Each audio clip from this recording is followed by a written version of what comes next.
Break के बाद स्वागत है आपका। राजधानी रांची में इबोला वायरस को लेकर अलर्ट जारी किया गया है। रांची एयरपोर्ट पर निगरानी बढ़ा दी गई है। लक्षण मिलते ही मरीज को क्वारंटाइन किया जाएगा और जानकारी के मुताबिक अफ्रीकी देशों में इबोला वायरस के बढ़ते खतरे को देखकर रांची के बिरसा मुंडा एयरपोर्ट पर सतर्कता बढ़ा दी गई है। एयरपोर्ट पर अफ्रीकी देशों से आने वाले यात्रियों की विशेष स्वास्थ्य जांच की जाएगी और इसके लिए टर्मिनल बिल्डिंग के आगमन हॉल में विशेष जांच हॉल तैयार किया गया है। इसके साथ ही देखिए, आपात स्थिति से निपटने के लिए टर्मिनल भवन के बाहर एम्बुलेंस भी तैनात रहेंगे। जिन यात्रियों में इबोला के लक्षण मिलेंगे उन्हें 21 दिनों तक क्वारंटाइन में रहना होगा।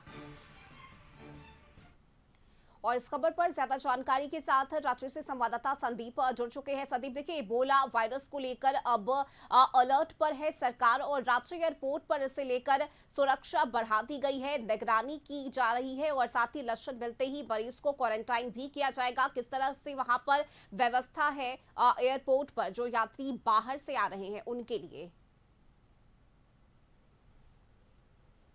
खासकर अफ्रीकी देशों को देखा जाए तो इबोला वायरस का खतरा वहां पे देखने को मिल रहा है और यही वजह है कि एहतियात के तौर पर रांची में भी इसको लेकर जो सतर्कता है वह बढ़ती जा रही है। जो रांची के सिविल सर्जन हैं उनके निर्देश पर जो रांची एयरपोर्ट बिरसा मुंडा एयरपोर्ट है वहां पे यदि अफ्रीकी देश से कोई भी व्यक्ति यात्रा करते हुए रांची पहुंच रहा है तो एयरपोर्ट में उनकी जरूर जांच की जाएगी और जांच में यदि किसी भी यात्री का जो सैंपल इबोला वायरस से कुछ लक्षण मिलते हैं तो ऐसे में उनको 21 दिन क्वारंटाइन भी रखा जा सकता है। हालांकि सारी चीजें इबोला वायरस के बढ़ते प्रकोप को देखते हुए एहतियात के तौर पर किया गया है ताकि इसका जो वायरस है अन्य लोगों पर ना फैले, क्योंकि जिस तरह से अफ्रीकी देशों में लगातार इबोला वायरस को लेके जो संख्या बढ़ रही है तो ऐसे में चिंता का विषय जरूर है कि यदि वहां से कोई भी भारत पहुंच रहे हैं और भारत के विभिन्न राज्यों में प्रवेश कर रहे हैं तो उनकी जरूर जांच होनी चाहिए ताकि